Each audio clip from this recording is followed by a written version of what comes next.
Hey, everybody, Joseph Estrada here with Real Talk. I'm here with my man, Kate and Harry from Family Tree Realty, baby. Yeah.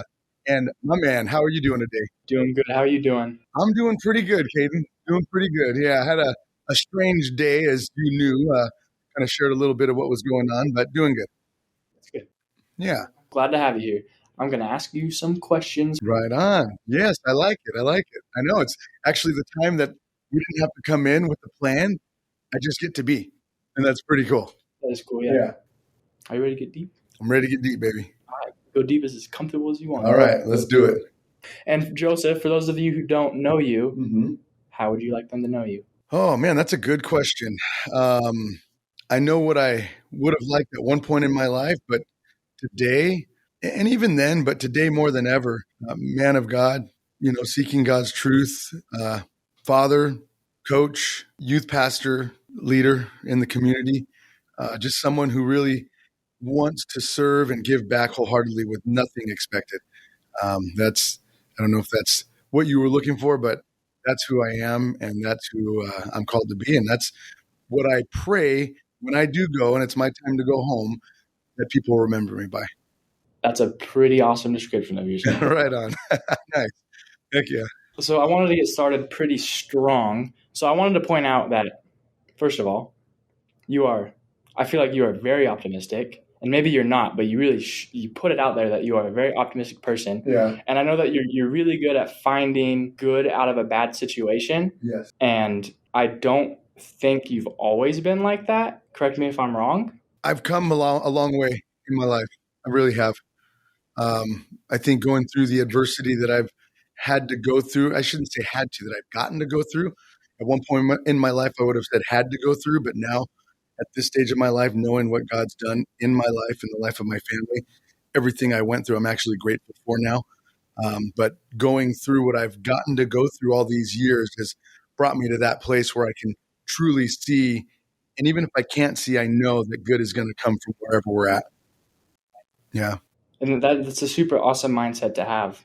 But at some point, your mindset had to have shifted to that, right? Or it's not like something that you've just always had. Is it, or would you say that you've always kind of thought like that? So even the funny thing is, even as a young man going through a lot of the things I had to go through, I suffered pretty deeply from a very young age. I was always very charismatic and outgoing and really positive. I was always positive and optimistic. It's funny because a young man the other day told me, Levi, one of the young men that I get to coach and also goes to church with us now every Sunday. Levi said, Coach, it's funny because whenever I meet parents, they always really like me. And it's funny because Levi reminds me of me a lot, but he's in a much better place than I was. But I see a lot of myself in him. And I remembered him like, man, I was always the same way. Even though I was struggling and I had my issues, which some of them were pretty major, parents always really liked me because I was always really encouraging and loved to talk to people and optimistic. I think, Kaden, honestly, that God gave that to me because if I didn't have that, with what I was going through as a young man, I don't know if I would have been able to make it through it, to be honest with you. I never thought of that until you mentioned it right now. Yeah. Well, yeah, because I was just wondering, because, I mean, you've talked to me personally that you've gone through a lot. And you don't have to share anything that you don't want to share out to the people. Yeah. But I was just wondering, I thought maybe there would be like one specific moment that you were like, man, something's not right. I need to shift. And then. Well, there's quite a few of those. Okay. Now I know where you're going. There's quite a few of those. And I've been, just a little backstory and history of who I was or where I've been and, how I brought up, born to Teresa and Joseph, my mom and dad, with brother Jess. There was the four of us. From an early age, my mom and I were abused by our dad, or by my dad, her husband, Joe. I loved him to death. One of the most charismatic, kind, loving people that anyone would ever meet. Everybody loved him wherever he went. Always made friends, very talkative, outgoing, very similar. Our personalities were very similar. A lot of people that know me and knew my dad then, man, you're just like your dad, which in a lot of ways I am. In the positive ways, I would say I am, with the energy and the love and the heart. But, he had another side of him. He was an alcoholic and a drug addict. And once he started drinking and using, he would get very abusive with my mom, and then I trying to protect my mom, then I would get myself beat up, and that was kind of the way I was brought up. My brother never really had to go through that, and it's kind of funny because my brother, he's a doctor of inorganic chem, never arrested, didn't even drink in high school at all, at all. Waited until he was, I think, even into and out of college. Um, does very well, as do I. But the roads, the paths, it almost seemed like you were born in different homes. And it wasn't that we were born in different homes, but I had to see and go through and suffer through things that he didn't necessarily have to. Um, I remember, and just to give you a little bit of the things that took place, we were at Shakey's years ago in Westminster area, I believe. We lived at the apartments. I think we were at the apartments over there. Pretty sure it was Westminster, one of the places that I live. That's a little big, but I remember clearly, my dad was in there talking at the bar, and, he was drunk, and he says, "Joey, go start the truck," with my brother there. And my brother was a little guy. We're 7 years apart. He was probably about two. So I was about 9 years old, 8 or 9. And I never had started the truck before. My dad was drunk. He was, I guess, trying to be cool. Like, hey, he's going to go start the truck. Well, he's talking to another guy. I go out there and I didn't know what I was doing. I just go in and turn the key. It was a stick shift vehicle. I didn't know you had to have your foot in. The clutch was in. The clutch wasn't in. It was in gear. I turned the key and had the door open. My brother was standing right there. And, ooh.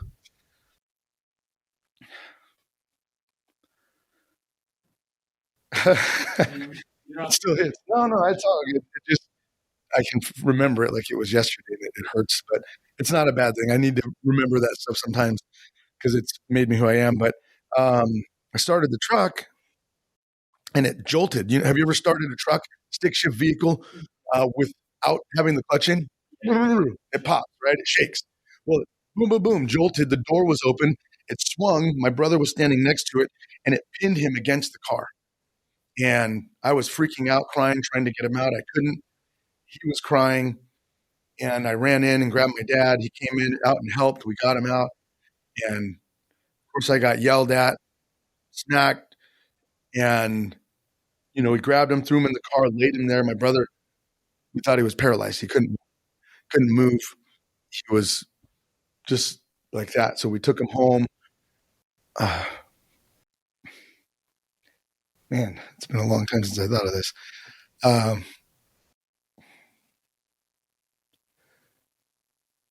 we took him home, laid him on the couch. It was Happy Street, and I remember it wasn't the apartments. I remember clearly now. It was Happy Street in Paramount, California. And it wasn't so happy there.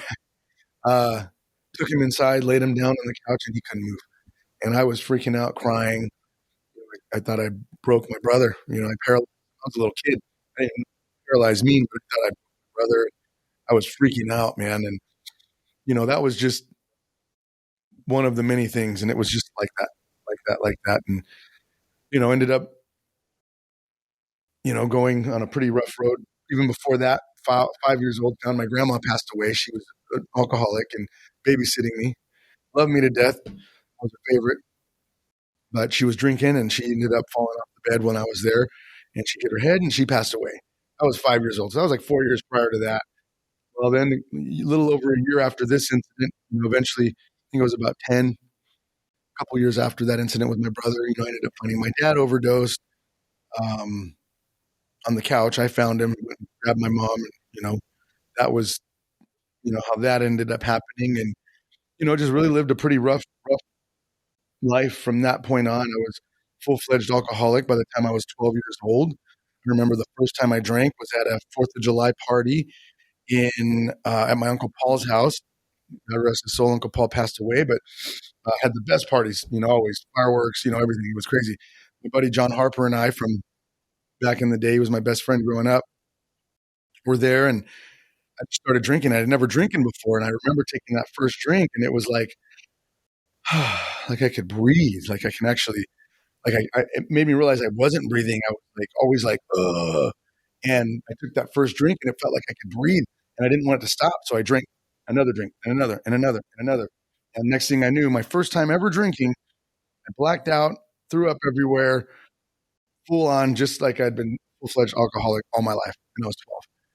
And that was Oh, the you were 12. I was 12. That was the first time I ever drank. I blacked out, threw up, and that was my first experience with alcohol. Kind of a trip.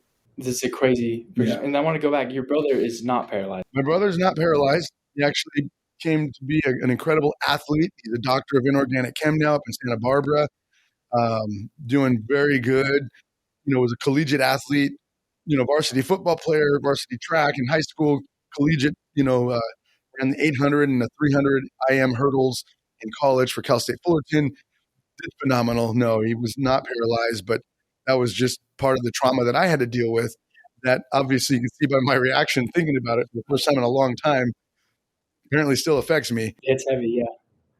It's pretty heavy, but going back to your original question, that's just a little bit of it. There was a lot more that happened along the way, but one, and I'm going to fast forward. You asked a moment, time, an incident that took place. There's a lot of them. I was in my first AA and NA meeting when I was 12 and a half years old, and I'd been in and out of the rooms of AA and NA.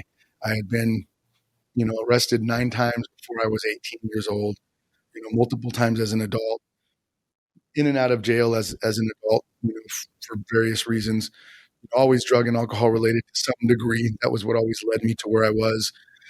But I wanted to change.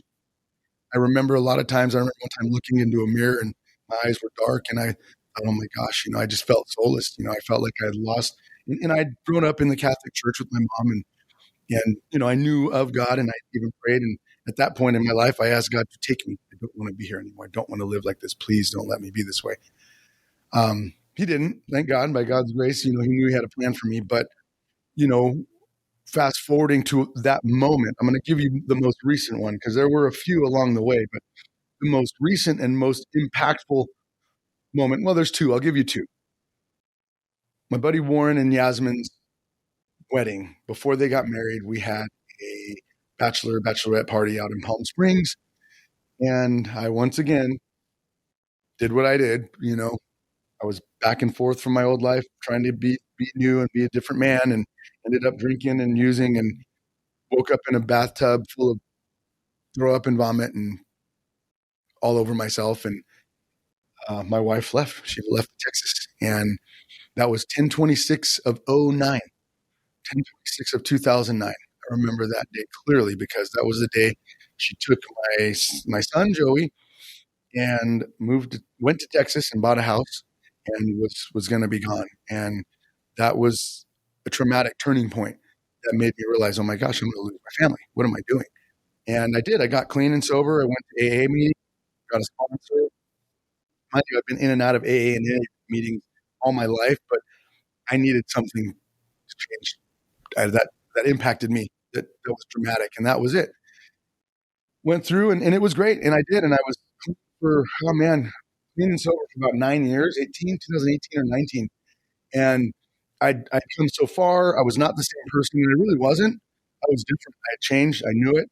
I'd gotten very involved in church at that time, and still am now today. And I thought, well, I'm not the same person I was.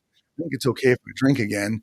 And this is the funny thing. I remember, and all this is to get to the next turning point that I want to tell you, which is the most impactful and the biggest change. But I remember that day at the campsite up in Northern California, or where was it? Up near Santa Barbara. We do family camping trips with Jessica's family every year for a week or 2. And it was one of those trips. And, her family likes to have a beer, and they're not like I was, so they can drink and be like a normal person and stop. And I'm like, man, I can do that. I can do that. And I went to the liquor store on the campsite and grabbed a beer and went around the back. I should tell you right there, I knew it wasn't right, but I lied to myself and said, this is okay. You can do this. As soon as I cracked that beer, it's like mama intuition. I don't know how the heck this happened, but my beautiful bride walked around the corner out of nowhere. What are you doing? I'm like, having a beer. What do you mean you're having a beer? I've been sober and clean for almost 10 years. I'm not the same person anymore. I can drink like a normal person. She said, no, Joe, don't do this. You can't do this. I said, Jessica, trust me. And reluctantly, she did. She said, okay. And that was the road to progression once again. I didn't get back into drugs, but it went from one beer every now and then to a couple more here, a couple more there. And eventually it got to the point, about 3 years ago on a friend's birthday, 3 years ago in August. I think it's the man's birthday in August. You know what I'm talking about. I don't want to mention his name here, but I think it is. Yeah, I think it is. I think it's August. 3 years ago, just past then, I'd gotten to the point where one, I was drinking every day, even at work. I would, go buy a 6 pack of IPAs and drink while I was on the computer doing my job. And I thought, oh, I'm fine. I'm fine. I didn't even think about it. I started drinking more and more, and you know, blacking out periodically, getting sick periodically, and it was just slowly progressing back to the way it was. Um, and that particular night in August 3 years ago, Jessica said, "Okay, you're going out for your friend's birthday. You guys call me if you need a ride." "All right, babe, I got a free pass." I'm like, "Yeah, we got a free pass. Let's go." And we go eat dinner and go have fun at one place. That was a bar. Then we drink, and then we go to another, and that was a bar, and we drink. Then we go to another, and mind you, I'm a believer, and I believe the Word of God is real and alive. And the Word says that the enemy roams around like a roaring lion to seek whom he can devour. Well, when I tell people when, all the time, all the time. And that night, when we got to the last place, there was a lot of weird things happening, and I can see it. Even in the state I was in, I'm like, this isn't right, something's not right. Everybody was offering me cocaine, which was one of my drug of choices back when I was doing drugs, and I kept turning it down. There were multiple opportunities and confrontational moments that could have turned into something, and by God's grace, it didn't. It was just really strange, and I'm watching, and I'm thinking, man, what is going on? And then, of course, I got drunk, and I'm like, whatever. After it took place, once the clouds cleared and the fog was gone, it was very clear what was taking place. It was, clear to me it was a spiritual attack. And, I know that more now than ever because I see what God's doing in my life, the life of my family, the life of, the people around me that I get to love on and impact and share the word with. And if what was supposed to happen according to what I'd seen that night would have happened, and we would have not made it through that night because we ended up leaving that place, driving the car, and I drove like a maniac, slid out and sliced my car in half with the telephone pole, but not the pole itself. We actually ended up hitting the tension cable that goes down, and you would think coming at it as fast as we were that it would have snapped. It sliced the front end of my car in half. That's crazy. Yeah.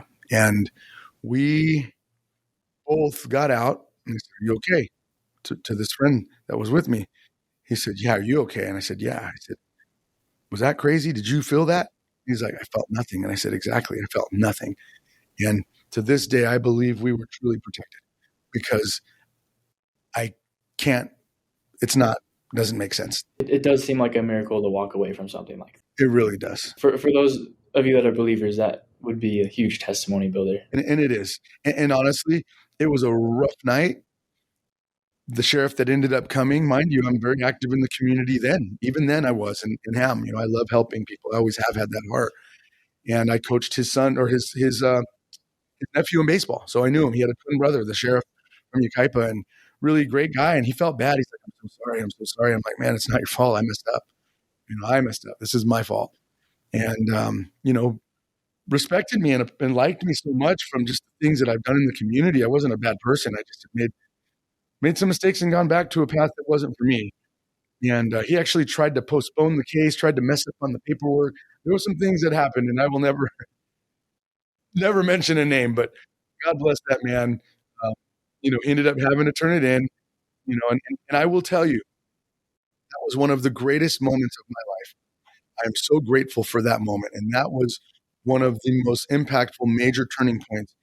As a previous alcoholic and drug addict that had struggled with that for so many years, I know it was a generational curse because it wasn't just me, it was family members for generation to generation to generation.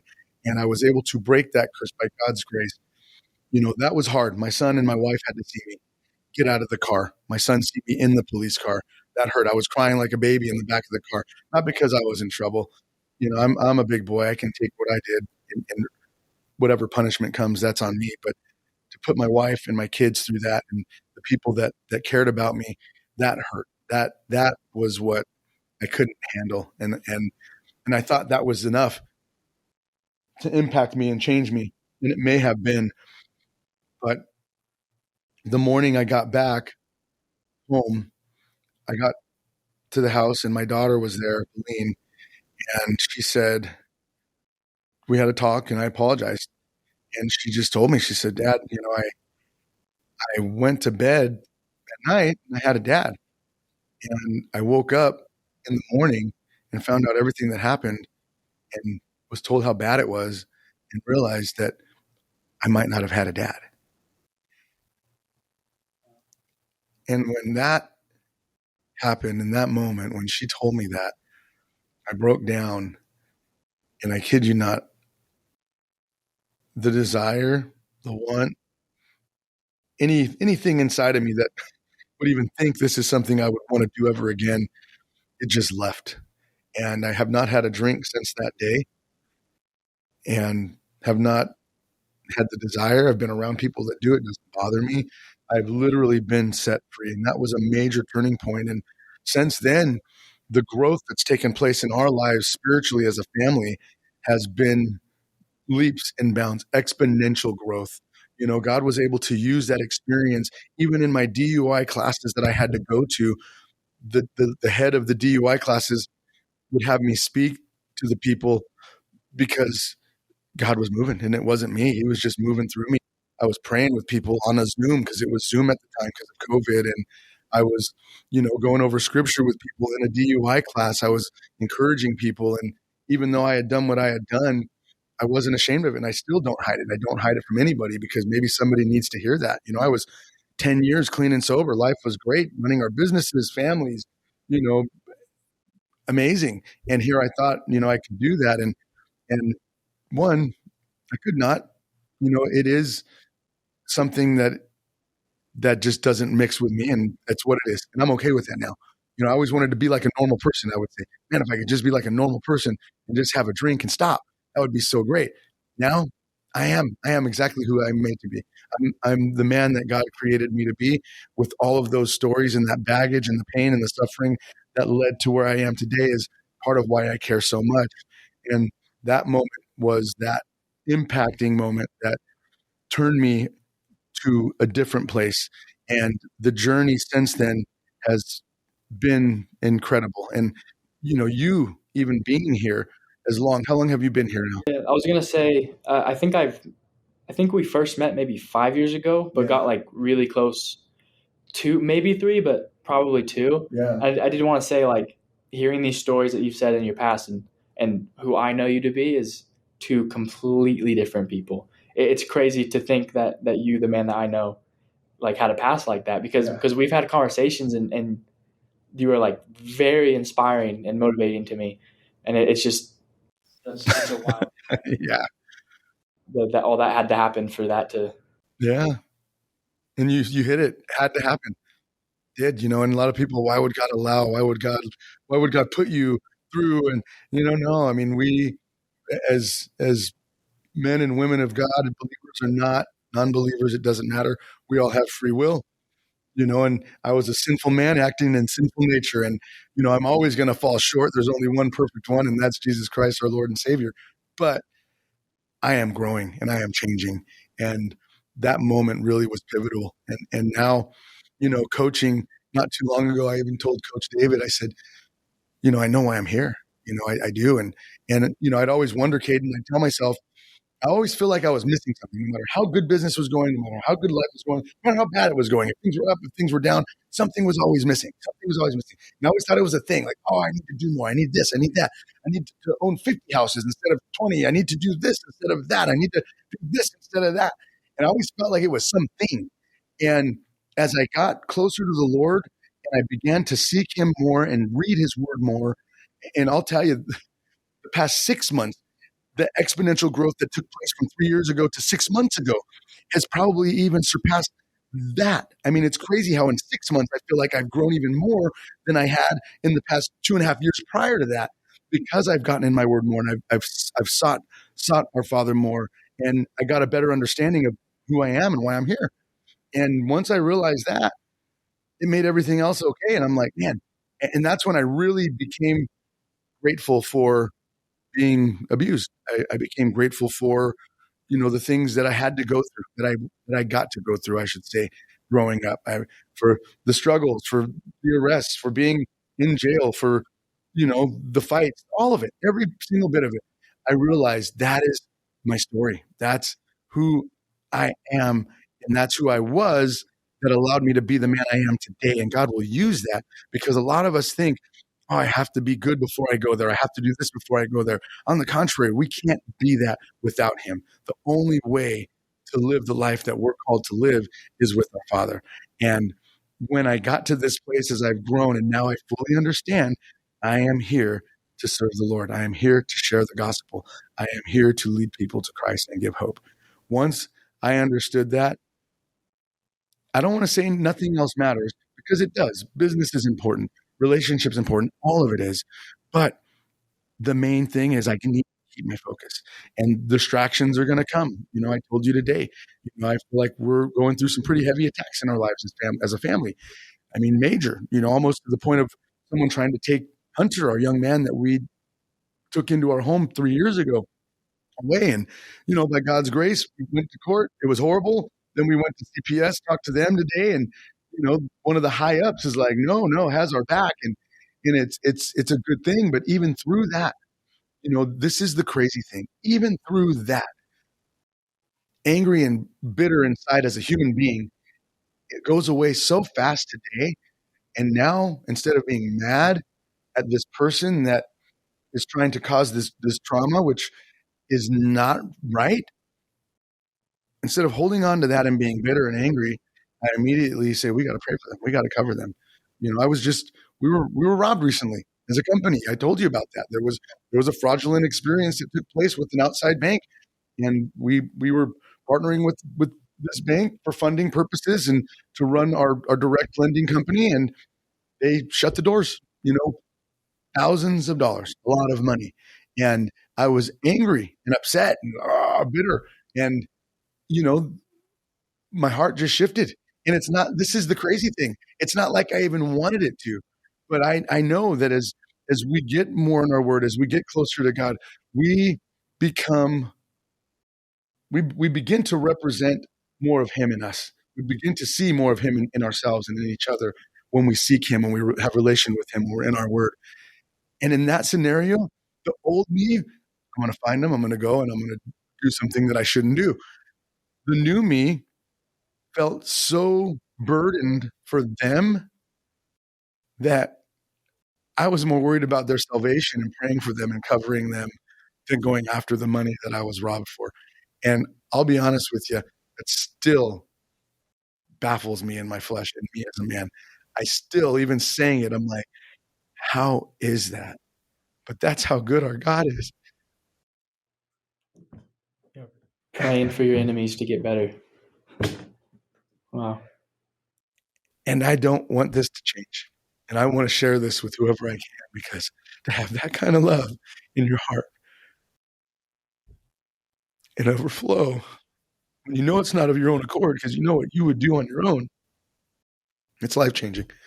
It's not just life-changing for me and my family. It's life-changing for the people that I get to be around. I'm teaching, I'm preaching every other Sunday. I never would have thought that. I'm I'm leading kids to Christ. I'm loving on people in a way that I never could have imagined. And my vision, I don't care about 50 houses no more. I don't care if I have any. I just want to keep serving. I want to keep giving back. I want to keep leading people to Christ. I want to keep giving people hope when there's no hope. Because if someone like me can come from where I've come from and live the life that I've lived, homeless, in and out of jail, addicted to crack cocaine, what one would say in the world is a hopeless cause, a lost case, forget about him. And a lot of people did say that. If that person can be the man that I am today, which is still a guy that falls short every day, and I admit that to you guys all the time when I do, and I'm not afraid to do that because I do fall short. But if God can use me in this way and put me in this place where I can have this heart to serve and care the way I do, in spite of myself, I would be a fool and I would be wrong to not want to share that with people and not want to give them that same opportunity. And that's what that pivotal moment did. And it wasn't just that moment, it was the progression of from when I was born to when I went through the stuff with my dad and my brother and the things that I had to go through growing up to get me to that place. But that place is where I needed to be. So I would say to anybody going through anything that feels stuck and lost and hopeless, it's not hopeless. You're just looking in the wrong place. You're just looking in the wrong place. And if, yeah, yeah. Sorry, bro. Got a little bit deep there, but Thanks for sharing. uh, yeah, yeah. No, I appreciate it. And it's funny because we came into this not knowing where this was going to go, and we prayed right before. I think we even prayed that we don't know where this is going to go, Holy Spirit, but lead us. And I believe that someone's going to benefit from this. I'm believing that. I really am. So I appreciate it. Yeah, I mean, I had all these other directions that I was thinking about going. I didn't know what was going to happen, and then you took that and you led with that, and that was awesome. Right on. Right on, man.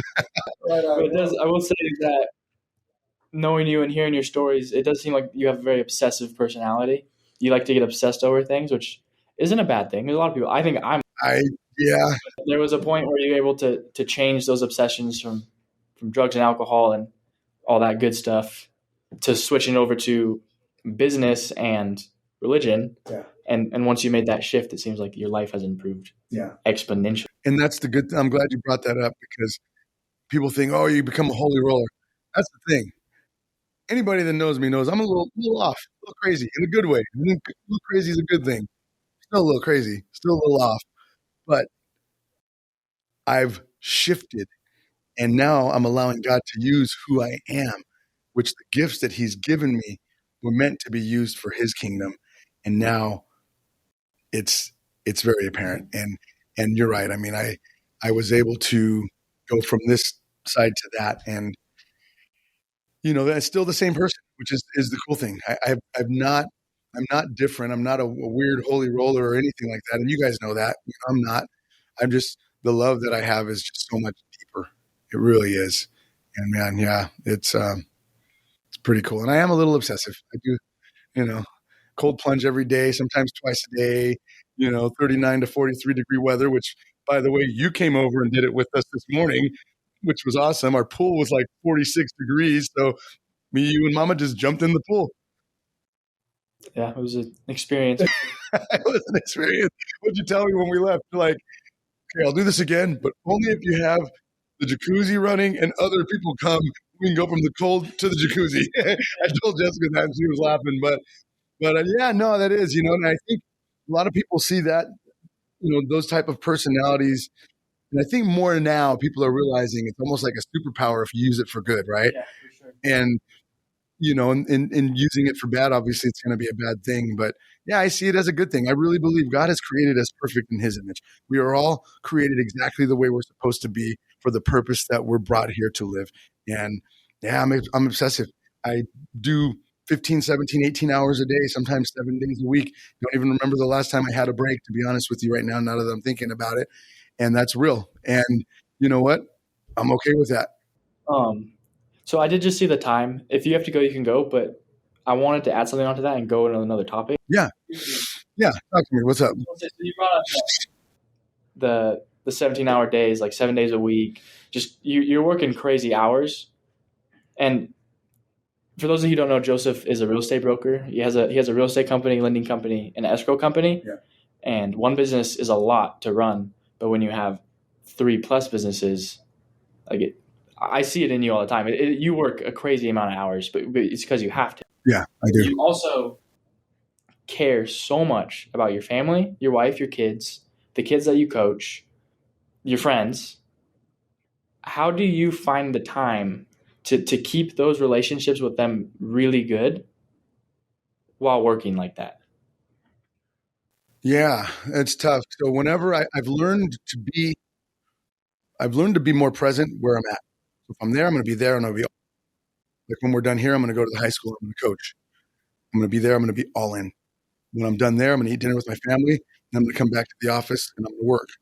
And I'm here and I'm going to be all in. When I'm done with that, tomorrow morning, we have some plans. We have a family funeral we got to go to for my cousin Tanya. I'm going to be all in. I'm going to wake up early, do my cold plunge, train. I just have learned, well, here's a good example. I have three computer screens. And sometimes I have 5 or 6 tabs on each screen going, and I'm doing multiple things at a time. When I'm here, I'm focused on that. And then as soon as I click to that screen, that shuts off, and I'm focused on that. And as soon as I'm done with that screen, that shuts off. But then I go back to that one. I don't know if that makes sense. It might sound a little strange, but I care so much for everybody, like you said, that I want to make sure to be there. I mean, this weekend was insane. We had our event here. We were up, worked all day, came out here, had a great event. We hosted for the community. It went phenomenal. Biggest event we've ever had, to be honest with you. That was a huge blessing. A trunk or treat here at the office on County Line and 3rd. Then Saturday morning, woke up at 6 a.m., cold plunge, went to the regional park to watch the Yucaipa, actually the Citrus Belt League run for cross country. Was there all day till 3. Then went from there, went to the office, studied for the message I was going to teach on Sunday, then went to a family party from 6 until midnight, talked to some family about what God was doing in our lives, got my cousins to go to church, and they love it. They're going to come back. So spent time, and I was sitting there. Let me tell you, this might help a little. I was so tired when I was there, and I knew I was teaching in the morning, and I knew the next day was going to be just as long of a day, and I'll tell you why. But they were listening. We were talking. They were hungry. And I knew this is why I'm here. I'm here to serve. That's why I'm getting better at it, because I know when I see those moments, as tired as I might be, I feel like God gives me a renewal of energy. And I stayed. We stayed until midnight talking about things they were going through and what God was doing in our lives, and how we've changed so much since we've been seeking the Lord and in His Word so much more. Have found an incredible church, Mountain View Baptist Church, which is our home church, and knew I was tired, but I did, because I love them and I cared, and I want to see them grow and in the right place. And they came. Sunday morning, woke up, picked up the kids that I pick up to take to church. Some of the high schoolers, I pick them up, bring them over to youth service. I taught at youth service from 9 to 10. Then we had, snacks and stuff. Went to main service at 10:30. Left main service, went straight to the house and had our teen event from about 12-ish, 12:30 until about 3:15. And we're like, oh my gosh, youth, we got to go. Dropped off the youth, went back to church for choir practice. Got there 15 minutes late, but I made it at 3:45. Choir practice till 5. Then Bible study from 5 to 6. Then went out with the youth pastor John to talk about the kids and what took place and how great things are going, and plant different ideas and thoughts. And we had dinner, and then before I know it, it was 10 o'clock when I got home, and stayed up with Mama for 2 hours to give her time so that we could be together. And I guess that's how I do it. I care for each person so much that I allow myself to suffer a little bit, bro, to be honest. And you guys have seen me jump out in that truck for 20 minutes to go and just close my eyes, because I do get tired. I do. But you know what? I know why I'm here. And I've been told by a lot of people, you can't do that forever. I've been doing it as long as you've known me. I've been doing it as long as anybody knows me. And I believe that's God in me, man, just giving me the strength. My voice sounds a little lost right now, because I'm talking a lot. I'm out yelling for teams. I'm coaching. And here I am singing. They say we have our bass section, our baritones, our tenors, our sopranos, and the girls, and I'm like, yeah, and I'm the rasp section, yeah, I'm the rasp. But yeah, I guess it could be tough if I thought of it as being tough, and I do have my moments, but I just do it. Yeah, well, that's awesome. So for those of you listening that are waiting for Joe to call you back, it's going to be a while. Yeah, but I will. Yeah, text me. Well, and that's the thing. I told somebody the other day, a gentleman, one of the Alex Mubaraka, Joe, what's up, Mr. President? He's like, no, man, you're tougher than the president, man. He's like, I know you do a lot, man. I appreciate what you're doing in the community. And I'm just giving you a hard time. And we were laughing about it, and I'm like, you know what, you're right, man. But one thing I will ask you, I said, when you got me, you got all of me? He says, yeah, I do. And that's what I do. When I told him, I said, you're right. I said, because when I'm with someone, and that's why I don't answer sometimes, because if I'm with someone, I'm going to miss that call, or I'm going to miss that whatever's trying to get at me at that particular moment, because I want to be present for that person. Because I want them to know that I care. I really do. I want them to know that I care. I love them. I'm not just here for business. I'm not just here to coach. I'm not just here to teach. Whatever it is I'm doing, I want them to know, I'm all in for them. That's awesome. Yeah, that's a Yeah. good. That's a way better way of explaining it than the screen analogy. You like that better? All right. There you go. There you go. Well, I mean, I know you have places to be, and I think that sounds good. I mean, we've been going for 40 minutes. Right on. No, I think it's great, Caden. I appreciate it, and appreciate the opportunity to let a little bit of that out. I haven't talked about a lot of that stuff in a long time, and I don't think it's good to keep it in, not for any other reason other than I think it's important to share because it could help other people. Yeah, I did kind of want to talk a little bit about like business and go back in time, but we can do that next time with a better setup. I like that. We'll do it on our next episode.